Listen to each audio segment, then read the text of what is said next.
Excellent. All right, let me just see if anyone's watching. I am checking audio right now. Checking. But there might be a lag. So just bear with me, okay?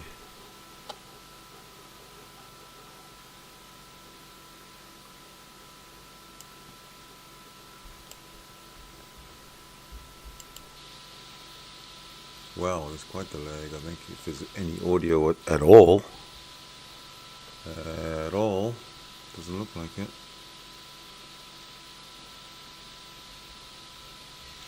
Excellent. All right, let me just see if anyone's watching. Okay, looks like there is audio. So, I'm going to continue.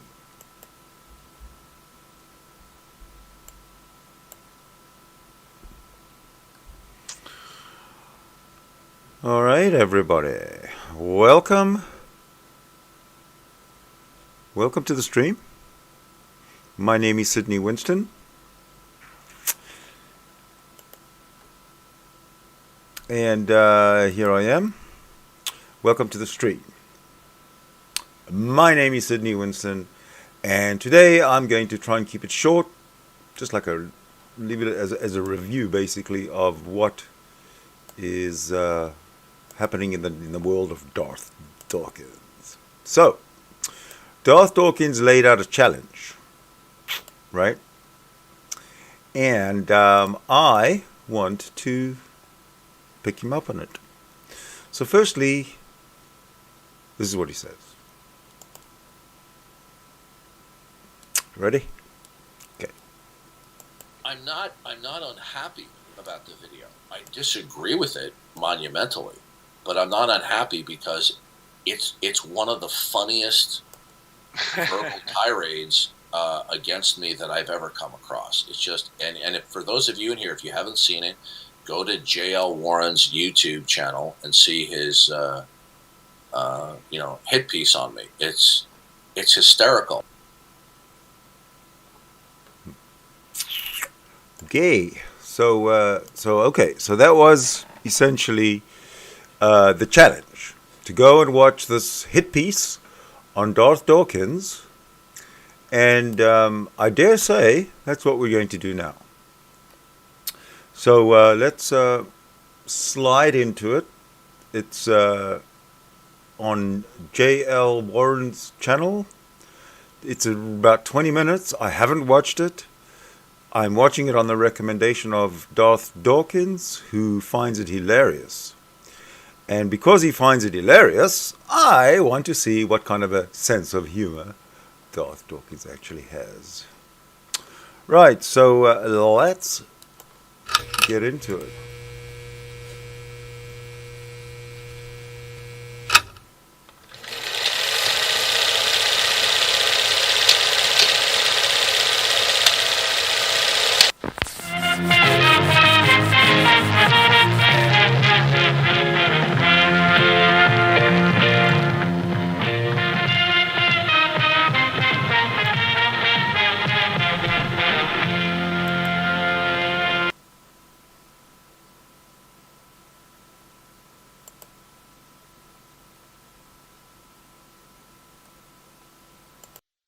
Hey everyone, JL here, and welcome back to Bridge the Divide. Firstly, I have to apologize for the length of time that it took to get this video out. When it comes to the topic of theism and atheism, when the conversation abandons naturalism, materialism, and empiricism and moves into the abstract realm of metaphysics, things can get very, very complicated. Because the lines between subjectivity and objectivity can become so blurred in this topic, I needed to consult with some other individuals to ensure that how I was approaching this was as intellectually honest as possible. Also, some events took place during my research that altered the initial scope of it. Secondly, I apologize as well in advance because while I intended this to be a somewhat humorous take, the subject matter gets a bit darker than I anticipated. As many of you know, I really enjoy discoursing on theism, debating theists, woo believers, and examining theist claims to showcase the irrationality of their thinking and how that irrational thinking can lead to irrational behavior that can affect the people that they share the world with. I do this not to try and convert anyone or specifically to trash theists of any cut. I do this for the audience listening. I do this to expose the illogical nature and irrationality of the theist position. Whether it's circular arguments, intellectual dishonesty, or the many logical fallacies committed in support of their irrational positions, or worse, their unjustifiable behavior. Normally, these encounters go rather well. I had a debate with a theist on the plot hole that was very cordial. You can check that out in the link below. Sometimes, though, they can be kinda rough. John 5:31. If I Shouting me down will not work. I alone bear witness about myself, my testimony is not deemed true. That tells followers to go out and do these works. But Romans 14:22, that faith that you have, keep between yourself and God. That means keep it to yourself and keep it secret.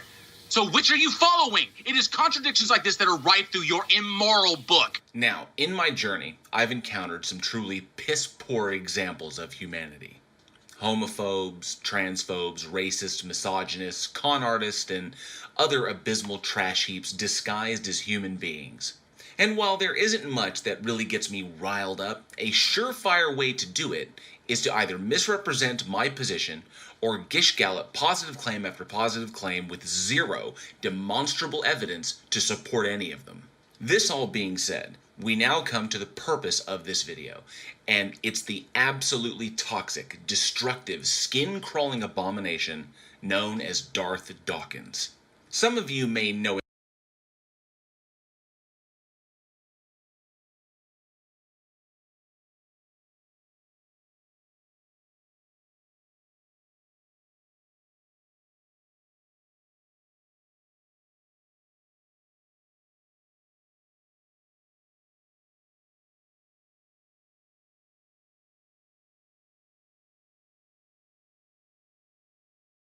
him personally and have even had the misfortune to engage with him in one of the many Discord servers that he squats in.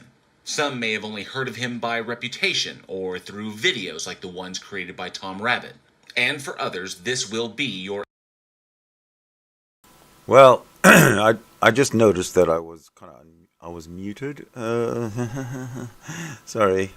But what I was trying to say was, yes, let's hear all about this abomination that is Darth Dawkins, that J.L. Warren is talking about. Now, I've never met J.L. Warren, and I've never even known of his existence until today, when I heard Darth Dawkins when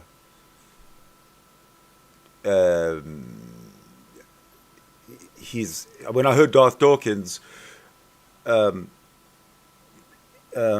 the right word? Suggesting that we go and watch this hilarious takedown or whatever of J.L. Warren. So let's see what happens. It's about another 16 minutes to go. Introduction. For that, I am deeply sorry.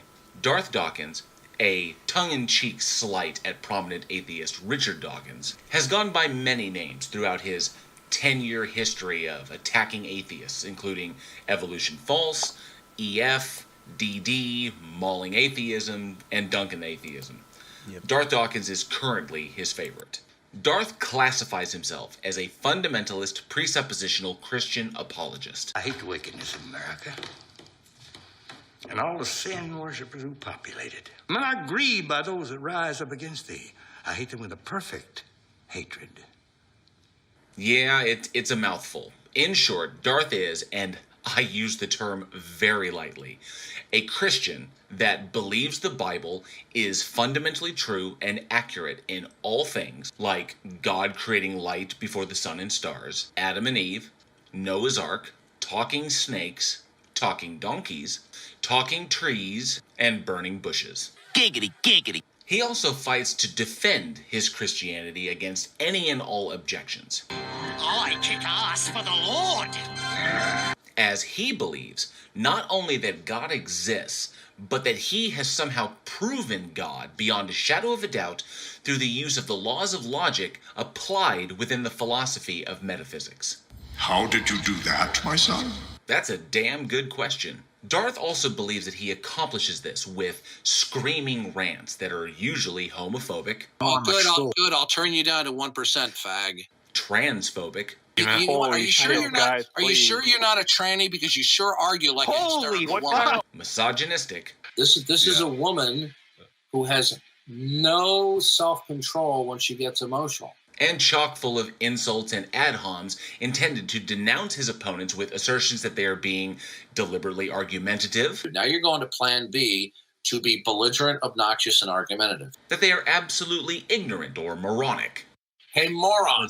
Or that they are deceitful, pathological liars. He's a fake, a phony, and he's a fraud, and he's a pathological liar. So the question remains, why would anyone in their right mind want to engage with someone who argues solely in bad faith? You're done. We're going to move on. You're a moron. This is why it's so problematic talking with people who are morons. Someone who refuses to answer questions by screaming not to be overtalked. It wasn't intended to. Don't overtalk me. Don't overtalk me.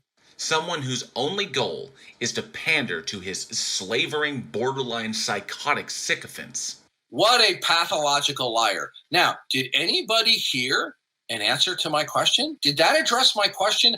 A person so utterly poisonous, so close-minded, so implicitly intellectually dishonest. Honestly, I have no fucking idea. Most do it for the laughs, some for the dumpster fire joy.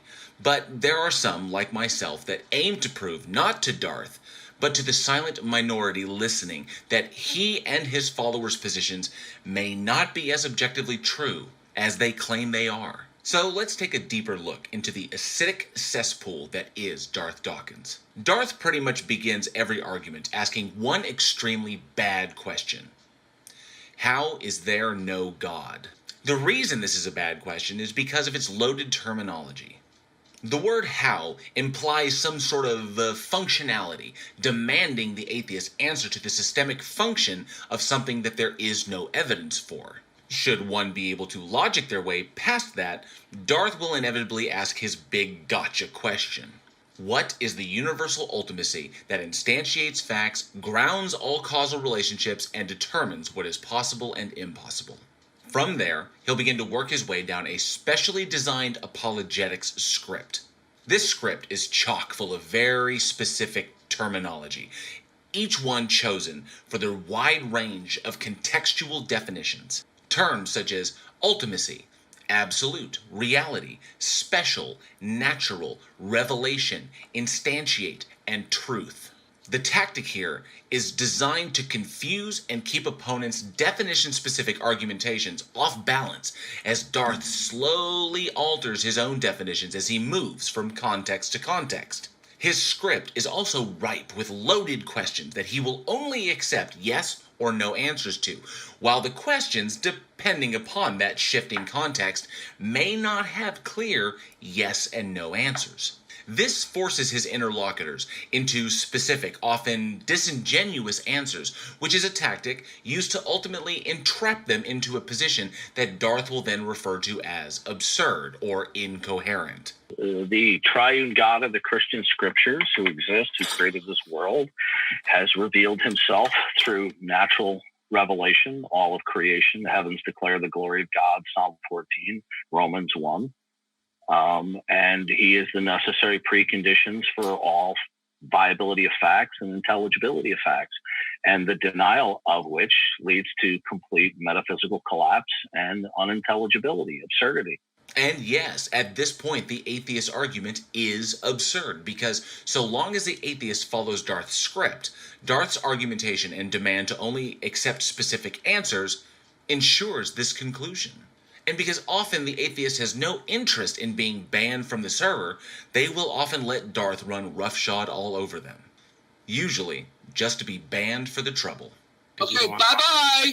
Now, typically in these arguments, atheists, in an effort to ensure that they speak from a rational, intellectually honest position, will appeal to evidence, the available body of facts or information indicating whether a belief or proposition is true or valid, such as the empirical observations of the universe, the demonstrable descriptive laws of reality, or the many novel predictive models that we use to understand the difference between what is real and what is imaginary. Bet those science chicks really dig that large cranium of yours, huh? But the evidence doesn't matter to Darth. He will often assert the Aquinas argument from contingency, that understanding or knowing anything about the universe, even the instantiation of facts themselves, all require a primary ultimacy for those facts to be derived from. Something that keeps the order of those facts. Some lawgiver that gave the laws. That for the laws of logic to even exist would require a supremely powerful mind. It's over 9,000! And Darth is not absolutely wrong in this metaphysical hypothesis. Excuse me, the fuck did you just say? Well, there very well could be some grand divine being out there who kicked the football on the universe and then fucked right off. Yeah, well, you know, that's just like, your opinion, man. Thanks, dude. The problem is, such a grand divine being remains undetectable in this universe. There is no evidence of such a thing's interaction with this reality, much less even its existence. And while the absence of evidence is not evidence of absence, it still holds the same logical value as non-existence until such evidence is put forward. It is essentially a value of zero, and therefore any conclusions drawn from that value are necessarily unjustified and wholly irrational. Now, if you were even to get to this point, Darth will either flip out and ban you, scream at you until you walk away, or if he doesn't possess kick power on the server, run away himself, citing technical issues, or he'll just sit there quietly and ignore everything you say. Do you like? And we're going to continue. Do not overtalk me. And this is because Darth forgets one very simple flaw in his entire argument: the axiom. Axioms are statements or propositions which are regarded as being established, accepted, or self-evidently true. Like the meat tube is a foundational part of that which is Team Skeptic, axioms are equally foundational. Darth's axiom is God exists, therefore. From that foundation, he builds his worldview, but already we can see many issues here.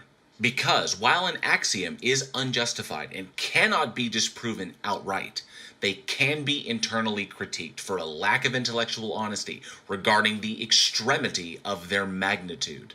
An axiom should be open to new information as it arrives. If your axioms are intractable, they can entrap you in poor reasoning or illogical, irrational positions because they would not allow for the study or testing of contradictory evidence. Darth's axiom refuses to address such issues as God is a moral monster, the problem of evil, Averroes' paradox of the stone, the veracity of miracles, and the lack of objective truth of any religion. If someone is able to boil down Darth's arguments beyond the esoteric semantics of subjective metaphysics, and has not been kicked or banned at this point, it becomes apparently clear there is an impasse. Now let me pass. No. And this is because it serves nothing to argue axioms. Axioms by their nature are subjective. They are not by definition justified or rational. And Darth will never concede that his God presupposition is equal in its unjustification to any atheist I exist proposition.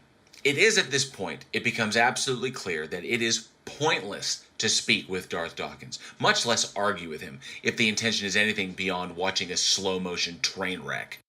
If the debate is about the social behaviors of believers or the unjustified positions of theists regarding education, healthcare, or politics, then sure, that would be fine. But the moment you get into the subjective weeds of metaphysics, with both positions being necessarily unjustified, the debate stops. And that is because God is an unfalsifiable hypothesis. It is an answer inserted into the gaps of our knowledge, the presupposed answer for questions we don't yet have answers for. Once you've reached the questions of what exists beyond demonstrable reality, what came before the Planck time, or the mechanism by which the fundamental elements that compose life first joined together to kickstart what we have on this planet, we simply do not have those answers. Yet. But Darth and his ilk will presume that the answer is a God.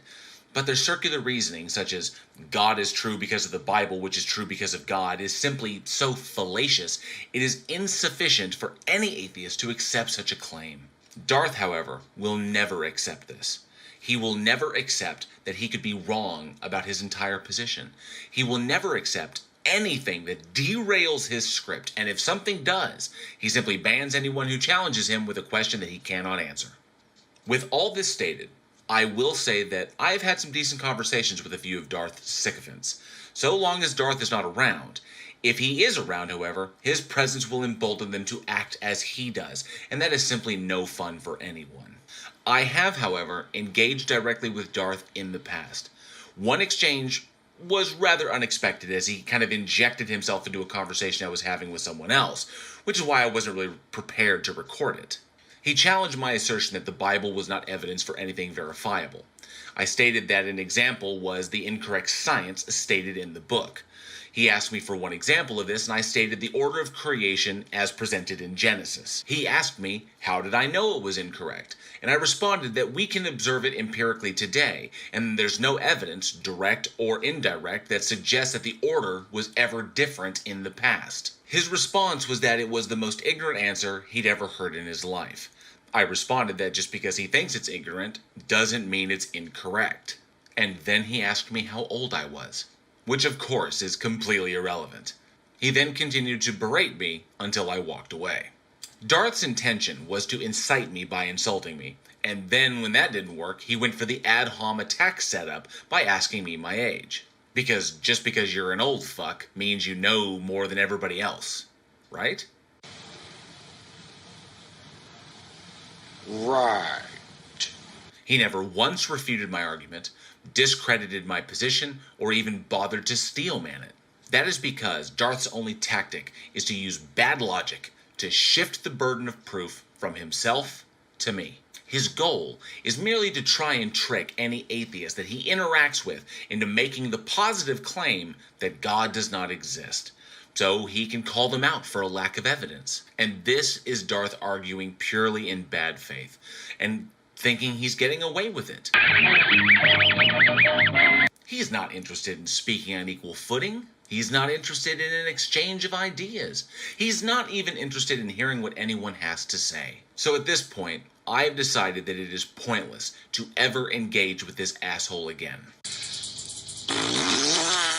Jogger. Now, all joking aside, I honestly think that Darth's persistently vile behavior is indicative of greater mental health problems. He is possessed by a deep-seated rage, a rage developed over decades of truly unfortunate life circumstances. And so, like any bully, he turns that rage against anyone who does not see the world he does or accept it by his terms. And even though he's demonstrated that he has been the primary agency behind most of his unfortunate circumstances, I pity him. I pity what appears to me to be a self-imposed, miserable, and lonely existence. And while he viciously attacks the LGBTQ community, liberals, progressives, democratic socialists, Catholics, the media, and even Hollywood, his prime targets are atheists. And I think it's because he knows that atheists, by and large, approach the world with as little bias and as much honesty as possible. Because atheists tend to have a good understanding of, and are not really conflicted about, the seemingly chaotic and random nature of the universe. Because atheists are free to question the world, to critically analyze the evidence, to use that to make the world a better place for others, and will never cease in doing so. Because atheists are interested in what we can determine to the best of our abilities, objective truths, and not just the personal ones that make us feel better. And Darth Dawkins, the lonely, angry, toxic, cowardly, cellar-dwelling abomination of a man, is only interested in his own fucking self. This piece of shit and Daniel Pratt are fucking made for each other. I wanna kiss you all over. The night closes in.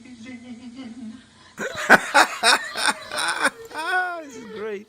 Thank you so much for joining me on this deconstruction of Darth Dawkins. I truly hope you enjoyed it, and if you did, feel free to like and subscribe. Be sure to hit that bell for notifications. Any questions, comments, or criticism, feel free to leave them in the comment section below. Your feedback consistently helps me to improve, and I love interacting with all of you. Also, if you dig horror films, feel free to check out my podcast, Week in Horror, where we deep dive horror movies that released chronologically that week. Whether a filmmaker... I'm not unhappy about the video. I disagree with it monumentally, but I'm not unhappy because it's one of the funniest verbal tirades against me that I've ever come across. It's just, and if, for those of you in here, if you haven't seen it, go to J.L. Warren's YouTube channel and see his hit piece on me. It's hysterical. What did you think? Did you think it was hysterical? Did you think it was a monumental fail of a strip down of what who Darth Dawkins really is? I didn't think so. I thought it was brilliant. Hey, thanks for watching.